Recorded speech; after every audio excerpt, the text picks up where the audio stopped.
Sawa, lakini ndani ya Kulikoni magazetini tukianza kulikamata Mwananchi Tanzania kwa asubuhi ya leo. Na katika habari ambayo imepewa kipaumbele imeandikwa kwa ukubwa kabisa ndani ya Mwananchi Tanzania, imelipamba gazeti hili kwa siku ya leo. Tunaambiwa kwamba ujumbe wa haki na usawa kwa wanawake watawala. Wanawake waadhimisha siku yao kwa mtindo tofauti kila kona, ambapo tunaambiwa kwamba Rais Samia atoa ujumbe akigusia ujasiri, kujituma. Polisi na Bawacha wavutana, mabomu yafiatuliwa na kutibua shughuli yao. Lakini katika nukuu hapa tunaona nukuu ya Rais wa Jamhuri ya Muungano wa Tanzania Dr. Samia Suluhu Hassan akisema kwamba hata katika nyakati za changamoto mwanamke hakimbii majukumu, na badala yake hubeba changamoto hizo kwa ujasiri na hekima, kuzielekeza kwa nguvu ya kuimarisha familia, jamii na taifa. Vile vile mwanamke hulea familia, hulea jamii yake, hulea taifa, kulea bara na hata kulea dunia. Habari kamili utaipata ndani ya ukurasa wa pili wa gazeti la Mwananchi Tanzania. Na katika habari picha hapa tunaona wanawake wa Chama cha Demokrasia na Maendeleo Bawacha wakiwa nje ya kanisa kuu Katoliki Musoma mjini mkoa wa mara baada ya kushiriki misa kanisani hapo siku ya jana, ikiwa ni sehemu ya maadhimisho ya siku ya wanawake duniani. Bwana, sote tunafahamu kwamba kila ifikapo Machi 8 kila mwaka huwa tunaadhimisha siku ya wanawake duniani, sio tu Tanzania, duniani. Kwa jana ilikuwa ni siku yetu wanawake, ilikuwa siku yetu. Sijazungumzia mabinti, wanawake ilikuwa siku yetu.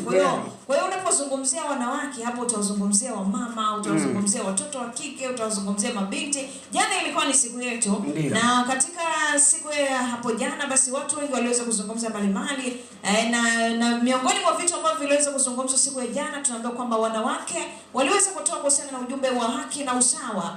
Wanawake wamekuwa wakihitaji sana haki na usawa, ambapo ni kweli tunaona kwa miaka hivi karibuni ni kweli haki na usawa vimekuwa vikipatikana, walau sio kwa kiwango kile, lakini kuna asilimia fulani ambazo tayari zimeweza kupatikana, tofauti na kipindi cha nyuma, ambacho ilikuwa kipindi cha nyuma ukimzungumzia mwanamke kukaa kwenye nafasi ya uongozi ilikuwa ni kitu ambacho kiwezekani.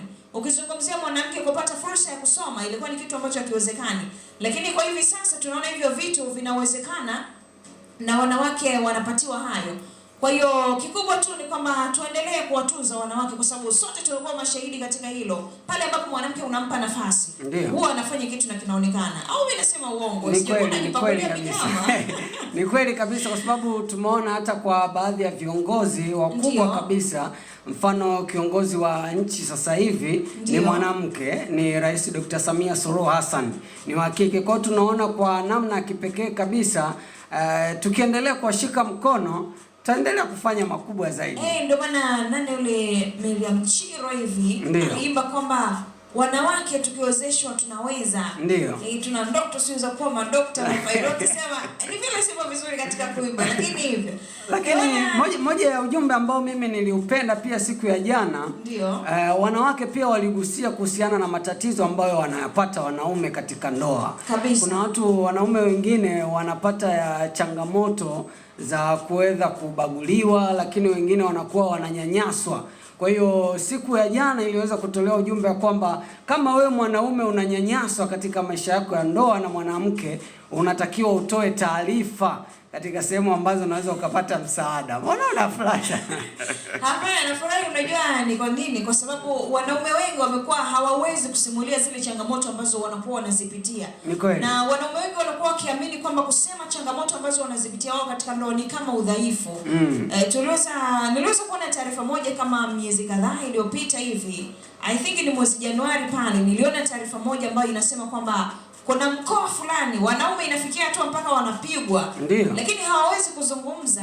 Na pale ambapo wanaulizwa kwa nini sasa hamzungumzi, wanasema kufanya hivyo ni udhaifu, itaonekana ni kama unatawaliwa, wako kwa kichwa, alafu tena kichwa chenyewe ndio kinapigwa. Sasa iweje?